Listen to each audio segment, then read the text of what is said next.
Understanding Xiaomi's nomenclature has always been quite a task.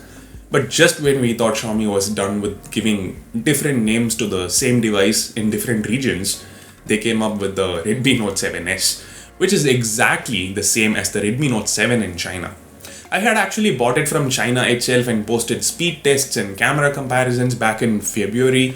I used it for about 10 days, and by that time, Xiaomi launched the Redmi Note 7 in India, which was different from the Redmi Note 7 China variant that I had, so I skipped the review.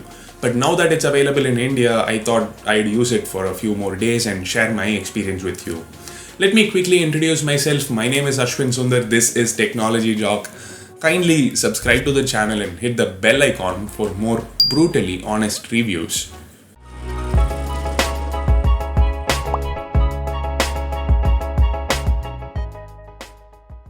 Guys, if you own a Note 7 or Note 7 Pro, or if you're planning to get one, our sponsor Glazed Ink offers the best display protection for it.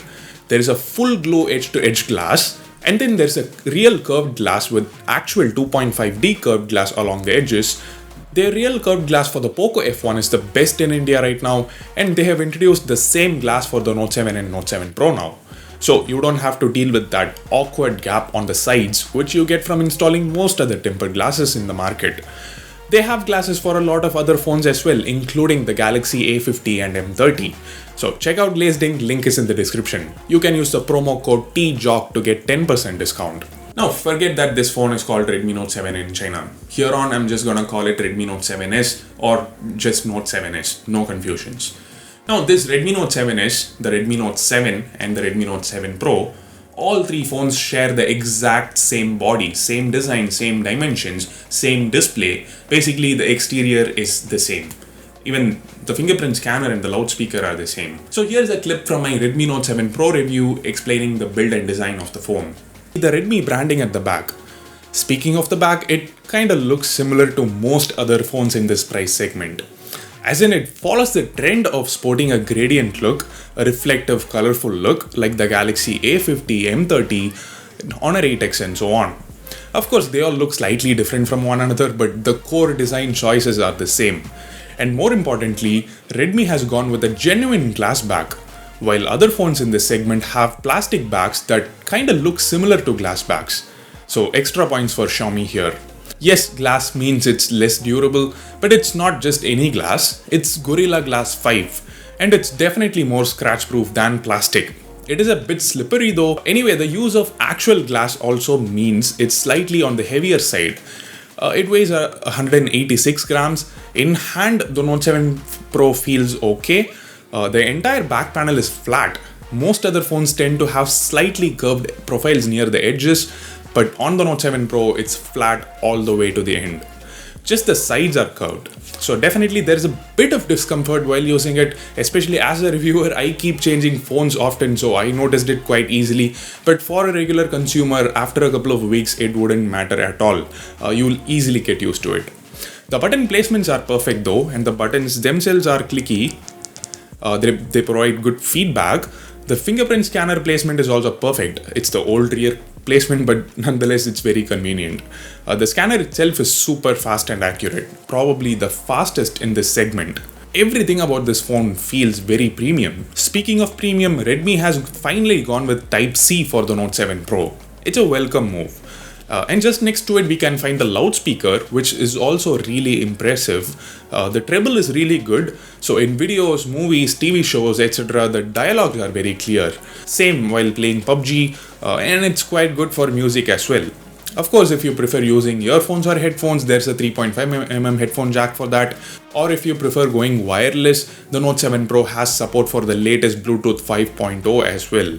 But no support for aptX HD or anything. It's a budget phone after all. Can't expect too much.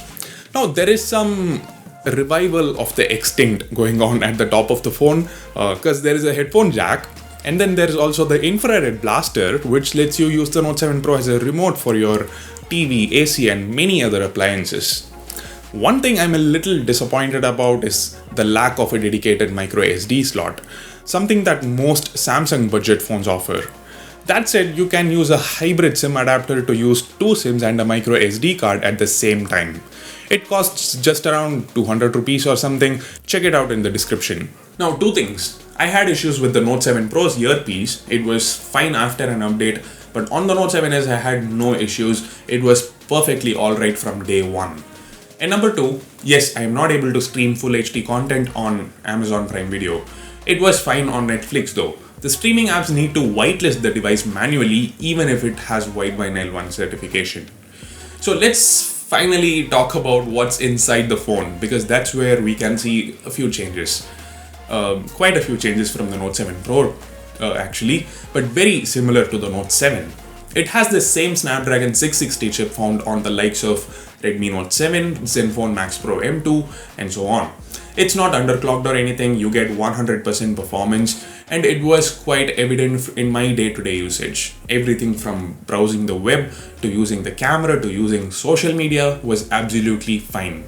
In terms of gaming, it's not as amazing as the Redmi Note 7 Pro or the Realme 3 Pro, but for 11,000 rupees, I would say the gaming performance is really good. Probably the best gaming phone under 11,000 rupees. I played a bit of PUBG and Asphalt 9. At medium graphics, the gameplay was free of lag and stutters. It was smooth.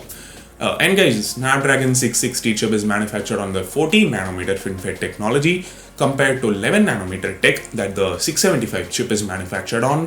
So the Note 7s is not that efficient. Actually, when I used the China variant 2 months back, I got only about 1 day battery life on medium usage, like even without playing games. But the Indian variant, the Note 7s, seems to be more optimized for similar usage patterns, like 1 hour of phone calls, few hours of Twitter plus Instagram plus Facebook, an hour of YouTube and Netflix, clicking some pictures. I got about 1.5 days on a single charge. And of course, it also has support for Quick Charge 4.0. With the included adapter though, it took around 2 hours and 40 minutes to charge from 0 to 100. But you can get a Quick Charge 3.0 adapter for around 450 rupees, link in the description. That will really accelerate the charging speed. The background app management is not that great. All recent Xiaomi phones have the same issue. When you have a number of apps open in the background, if you try to open one of them, it reloads from scratch. And finally, let's talk about those cameras. Again, there are similarities between the Note 7 Pro and the Note 7s here. Like the front camera is the same. The depth sensor is also pretty much the same. The main camera is also quite similar. Both are 48 megapixels, the aperture is f1.8 and the sensor size is also same. The only difference is the sensor on the Note 7 Pro is manufactured by Sony, while this one is manufactured by Samsung.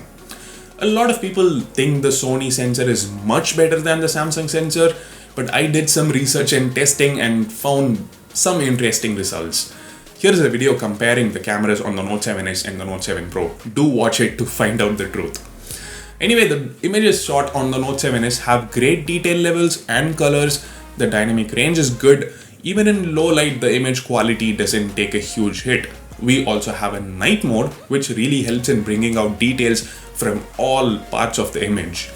Selfies are good too. It's the same selfie camera found on the Note 7 Pro. In my Note 7 Pro review, I said I was not too impressed with the selfies because the dynamic range was just average. Well, it is no different on the Note 7s, but it's also 3,000 rupees cheaper, and that's why I don't want to crib about it.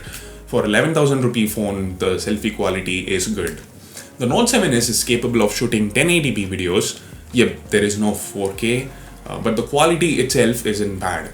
We also get electronic image stabilization, so overall footage quality is quite good.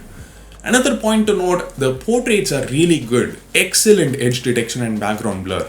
As good as the Note 7 Pro's portrait mode, in fact.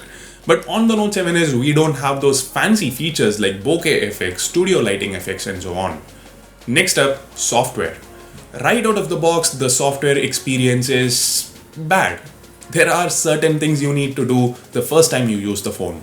There are so many third-party apps and Xiaomi's own apps pre-installed on the phone. So uninstall as many as you can, and the remaining ones that cannot be uninstalled, MIUI lets you move multiple apps at once. This is a wonderful feature. So you can throw all of them into a folder and name it whatever you want. And then there are ads all over the UI and push notifications from various Xiaomi apps. I'm absolutely against it. I don't think it should be encouraged. But Xiaomi clearly said they won't remove ads anytime soon. So for now, we have to disable the ads ourselves.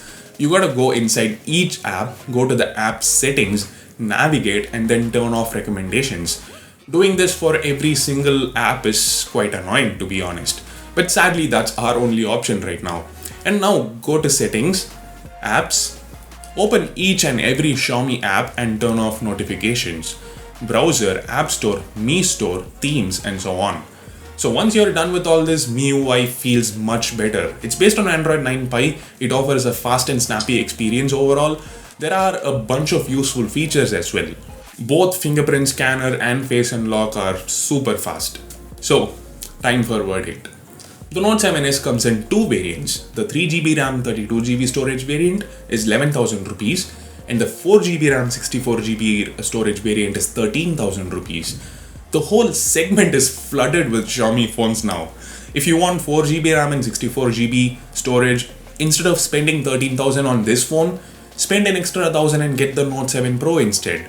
That one also has 4GB RAM, 64GB storage. The camera is slightly better. You get a few more features and videos are better. But more importantly, the chip is much better, more powerful and efficient. But if you're okay with 3GB RAM and 32GB storage, the Note 7s at 11,000 rupees is the best option.